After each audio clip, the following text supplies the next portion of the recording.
विश्व के सभी मानवों को वैद्य गुरुदेव मिश्र का नमस्ते।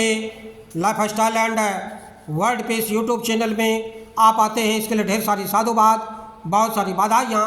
Life style and world peace YouTube channel में आप आते ही इसे लाइक करें, सब्सक्राइब करें, बेल आइकन बटन को दबाते हैं, कमेंट में अपना विचार लिखें, मोबाइल नंबर छोड़ें, अपने कंट्री का नाम लिखें। अगर आप पुण्य के भागी बनना चाहते हैं तो आप सब्सक्राइब के साथ साथ शेयर ज़रूर करें। हमारा संपर्क नंबर है 94 71 26 98 82।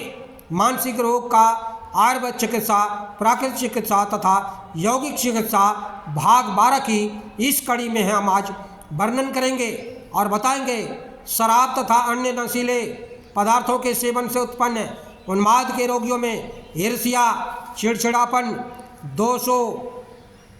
दोषों अन्वेषी, अश्लील विनोद और अस्पष्टता के लक्षण दिखते हैं। चीरकारिक मादात्य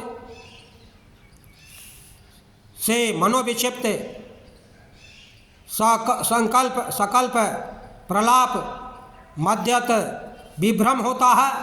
डरावने दुस्वप्न आना, सायंकालीन भय, भयावह दृष्टि एवं श्रवण भ्रम होता है। उसे हमेशा विकराल जंतु के आक्रमण का भय होता है। उसे डरावनी धमकियाँ सुनाई पड़ती है। अन्य इन भयों से मुक्ति के लिए रोगी आक्रमण कर सकता है, खिड़की से कूद सकता है। रात में भय और बेचैनी बढ़ जाती है। रोगी की अंगुलियां, जिह्वा, आँख की पलकें तथा पूरा शरीर हिलने लगता है। इसे संकल्प प्रलाप कहते हैं।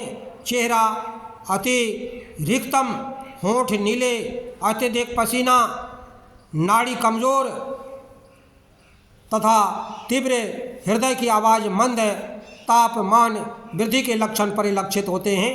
नपुंसकता, यकृत तथा पेट का शोथ हो जाता है।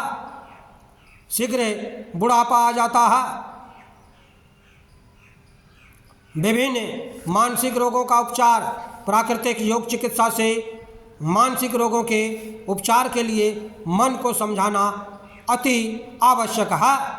मानसिक रोगों का सीधा संबंध अचेतन मन से होता है। मन के 3 भाग होते हैं।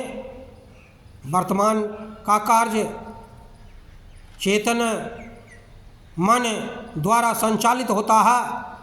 कल 12 बजे क्या कर रहे थे यह याद नहीं है, लेकिन स्मरण करें तो मालूम हो जाता है। यह अर्ध चेतन मन का हिस्सा है। कोई भी विचार, घटना, अनुभव जो बचपन में घटा है उसे हम भूलते नहीं हैं, वह हमारे अचेतन मन का हिस्सा बन जाता है। अचेतन मन में अप्रिय दमित इच्छाएँ, कुंठाएँ, वासनाएँ अराजक रूप में पड़ी रहती हैं। बेहोशी तथा मूर्छा के कारण चेतन मन ही दमित होने पर अवचेतन मन बन जाता है। अचेतन मन में अराजक, असामाजिक, अनैतिक तथा अप्रिय विचारों का बोलबाला होता है। अर्धचेतन मन से चेतन पर विचार आने से में सेंसर का प्रभाव कम होता है, लेकिन अचेतन मन से अचेतन से चेतन पर विचार आने में सेंसर का प्रभाव कड़ा हुआ अधिक रहता है। मन के 3 गतिक पक्ष भी हैं।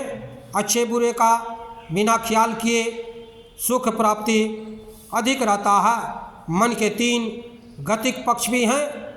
अच्छे बुरे का बिना ख्याल किए सुख प्राप्ति की इच्छा एवं अच्छे बुरे का ज्ञान रखते हुए परिस्थितियों के अनुकूल कार्य करने की प्रेरणा अहम ईगो देता है तथा नैतिक आदर्श वृत्ति से प्रेरित कार्य अत्यहम सुप्रेरेगो द्वारा होता है। इदम शिशु की तरह हट करता है तो अतः हम अनुशासित अभिभावक की तरह गलत कर्म से रोकता है। इदम अचेतन की क्रियाशीलता रहता है। अहम इदम तथा अत्य हम को नियंत्रित नियोजित एवं निर्देशित करता रहता है। अहम और अत्य हम अर्धचेतन तथा चेतन के तल पर क्रियाशील रहते हैं। अहम तथा अत्य हम में निरंतर द्वंद्व उत्पन्न होता रहता है जिसका प्रभाव अहम पर होता है। यदि अहम विवेकशील है तो उसका प्रभाव भी सकारात्मक ही होगा। बंधुओं, भाग 13 की अगली कड़ी में हम विशेष रूप से इस पर वर्णन करेंगे। हमारे चैनल में आते हैं इसके लिए ढेर सारी शुभकामनाएं, बहुत सारे साधुवाद। आप अगर पुण्य के भागी बनना चाहते हैं तो आप सब्सक्राइब के साथ साथ शेयर जरूर करें। धन्यवाद, नमस्कार।